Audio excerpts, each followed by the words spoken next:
FL TV, kembali lagi bersama saya Guritno di perbincangan interview dengan Pak Isya Robotik.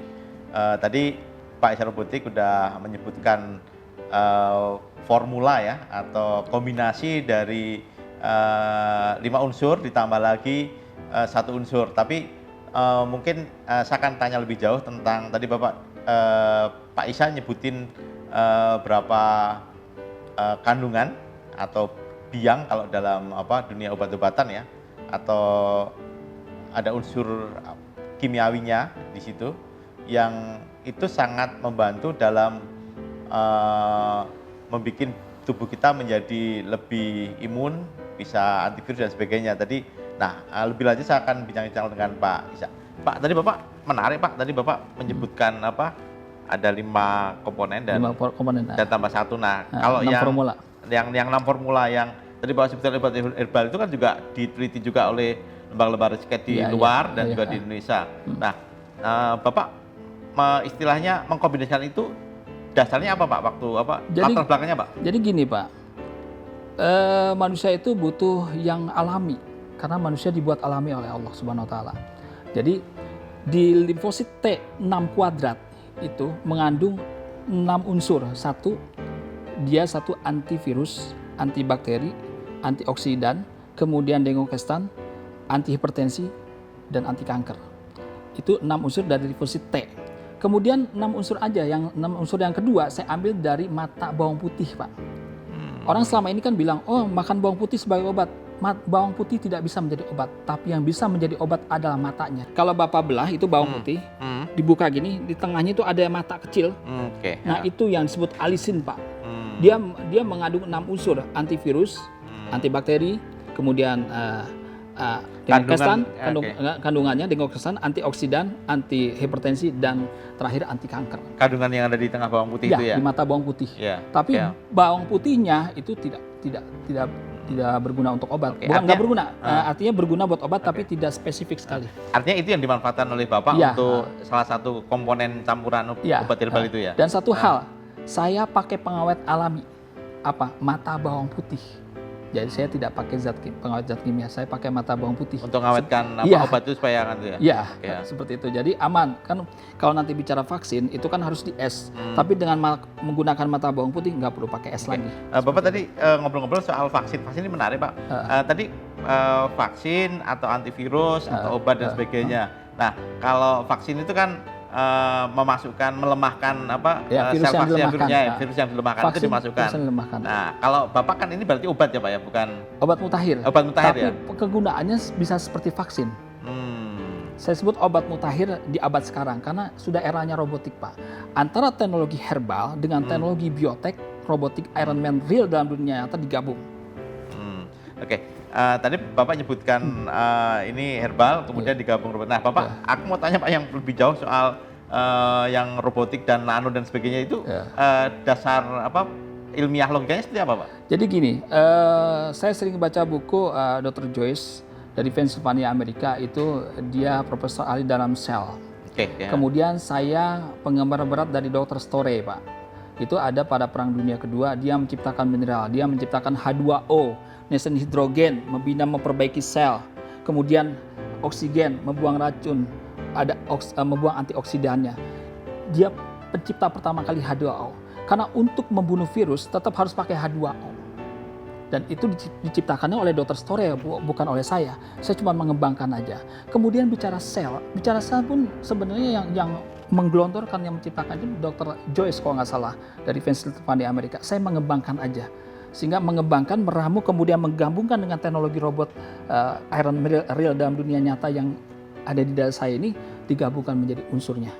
6 unsur itu, sehingga mampu. Jadi memang tadi disebutkan oleh Pak Isya bahwa kasanah ilmiah udah dia pahami dan itu sudah ditemukan sebelumnya. Dan kalau kita melihat dari riset-riset yang sudah terbukti dari secara global ya, secara di dunia medis itu dia serap, dia gabung-gabungkan dan dimasukkan unsur-unsur herbal gitu. Benar, sehingga itu bekerja di tubuh manusia. Itu kalau misalnya dia menggunakan yang obat-obatan yang di secara oral ya, itu sangat membantu kinerjanya di dalam tubuh gitu ya. Kalau vaksin memang harus disuntik, tapi kalau untuk obat dan pemulihan diminum. Nah Pak, tadi saya balik lagi soal berapa orang yang udah mencoba dan secara rutin itu seperti apa sih Pak? Apakah itu rutin tiap hari ataukah ada pantangannya? Kemudian efektivitasnya terbukti bahwa ternyata orang-orang yang minum itu tahan terhadap virus corona baru ini, seperti apa? Ya, corona lama maupun corona baru. Jadi gini Pak, saya berangkat dari keprihatinan bangsa ini, rakyat banyak yang ngeluh, pasien-pasien banyak yang ngeluh, artinya akhirnya saya memberanikan diri, itu pun atas izin dari ayahanda saya, dari Pak Wibisono, yang maha revolusioner, maha visioner juga, kemudian saya memvaksin. Setiap orang-orang yang vaksin itu, sehari saya vaksin, hari kedua atau seminggu ke depannya, saya akan wawancarai itu Pak. Gimana setelah perkembangan divaksin, dan hasilnya memuaskan. Dan itu real, jadi tidak ada sandiwara. Kemudian ada beberapa orang yang notabene perkiraan mereka terpapar dengan suhu yang tinggi, itu 2 hari langsung bisa normal lagi, seperti itu. Kemudian ada tenaga kesehatan yang tadi saya sebutkan juga, tenaga kesehatan di salah satu rumah sakit Bogor, beliau afirman teman-temannya sudah terpapar, sudah positif corona, dan beliau tidak karena sudah divaksin. Oke, seperti itu. Yang menarik itu kan ini Pak, sekarang langkah Bapak ya, melakukan pengobatan dan sebagainya itu, apakah, dan itu kan memang dari kesaksian yang tadi Bapak sebutkan, tidak ada sandiwara di situ dan sebagainya, apakah itu juga menarik perhatian misalnya dinas kesehatan setempat dan sebagainya, kemudian Bapak berkomunikasi dan sebagainya, apakah ada Pak semacam itu Pak? Jadi gini Pak, semua yang saya lakukan sifatnya per individu. Ada orang kecamatan individu, namanya Butri, orang kecamatan individu. Ada orang kecamatan di salah satu wilayah Jakarta gitu, juga individu sifatnya. Kemudian beberapa dari warga-warga, jadi sifatnya individu aja bagi yang mau ditolong. Karena saya tidak mau melanggar SOP, tidak mau melanggar dari pemerintah. Jadi bagi yang mau minta tolong, saya tolong, bagi yang tidak. Jadi saya tidak sifat jual beli di sini, tidak ada. Oke, nah yang menarik lagi nih Pak, kalau di Indonesia, dimanapun juga ya, di banyak negara, itu untuk beredarnya makanan, apalagi obat-obatan, itu harus ada izin dulu dari otoritas atau lembaga yang berwenang atau diberi wenang oleh negara. Dalam hal ini BPOM ya. Balai Pengawasan Obat dan Makanan. Nah, Badan POM ini ya Pak ya, memiliki ada berapa balai-balai di. Nah, apakah Bapak kan tadi mengedarkan semacam obat antivirus ya, untuk imunnya tambah kuat, dan kalau dia mungkin terpapar tadi Bapak sebutkan, itu sembuhnya cepat gitu loh, suhunya tinggi langsung bisa hilang, dan ini secara real membantu masyarakat akar rumput ya, yang kita lihat pengobatan juga mahal dan sebagainya. Nah, Bapak udah komunikasi nggak Pak dengan mengedarkan ini, menerapkan kepada masyarakat, kepada publik ya, Bapak komunikasi dengan BPOM dan sebagainya? Jadi kan gini, boleh saya ibaratkan dulu Pak? Ya. Ibaratkan negara ini kayak perahu di tengah lautan. Ombak udah kemana-mana, rakyat pada kecemplung di laut. Saya pegang obat mutakhir, saya pegang vaksinnya. Kemudian mereka menjerit untuk minta tolong kepada saya. Satu sisi, saya dilematis pada saat itu Pak. Ini satu sisi ini belum ada izin, belum ada di POM, belum ada. Satu sisi ini menjerit minta tolong. Cuman akhirnya atas dasar darurat gini, darurat lah, darurat. Kata ayahanda dan pembina saya Maha Revolusioner Pak Wibi dan Pak Dikdik, tolong aja, nanti surat-surat izin-izin di POM akan kita urus pelan-pelan gitu. Jadi tolong tetap berjalan, tapi izin juga nanti pelan-pelan akan berjalan.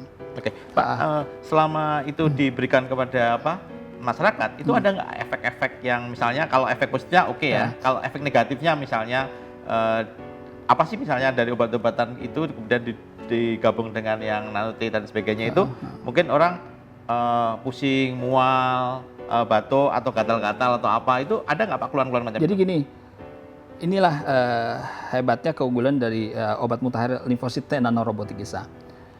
Misalnya saya kan nggak tahu Bapak ini terpapar apa enggak, carrier apa enggak kan gitu.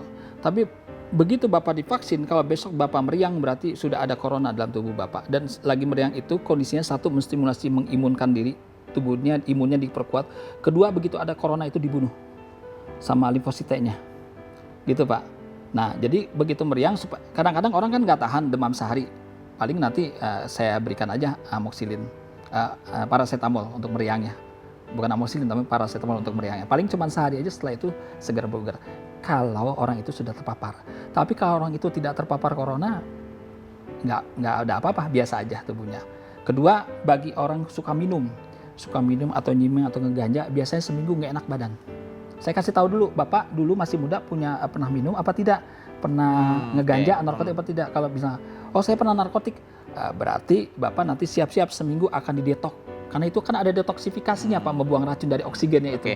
Tapi setelah didetok, itu yang terjadi pada security dari Pegadaian Cicurug, itu kan waktu masih mudanya dia suka minum, kemudian begitu saya kasih tahu seminggu nggak enak ke badan, tapi setelah itu badannya jadi segar bugar. Jadi hanya itu aja, seperti itu. Pemirsa Gatra TV, tambah menarik perbincangan kita, dan mungkin di segmen berikutnya kita akan mendengar dari Pak Isha Robotik ya, terkait ini pakaiannya dan penampilannya seperti para medis ya, seperti orang mau masuk ruang bedah operasi, dan kalau kita lihat di tengahnya itu ada apa, LED dan sebagainya. Nanti kita lebih jauh bertanya tentang apa sosoknya Pak Isha ini, dan kemudian mungkin perlu pengujian untuk pembanding ini. Kalau kita cerita soal apa obat antivirus dan sebagainya, karena ini menyangkut apa dunia kesehatan, dunia medis, ini tambah menarik apabila ada dasar ilmiah atau dalam dunia kesehatan itu diperkuat oleh apa hasil-hasil riset secara laboratorium.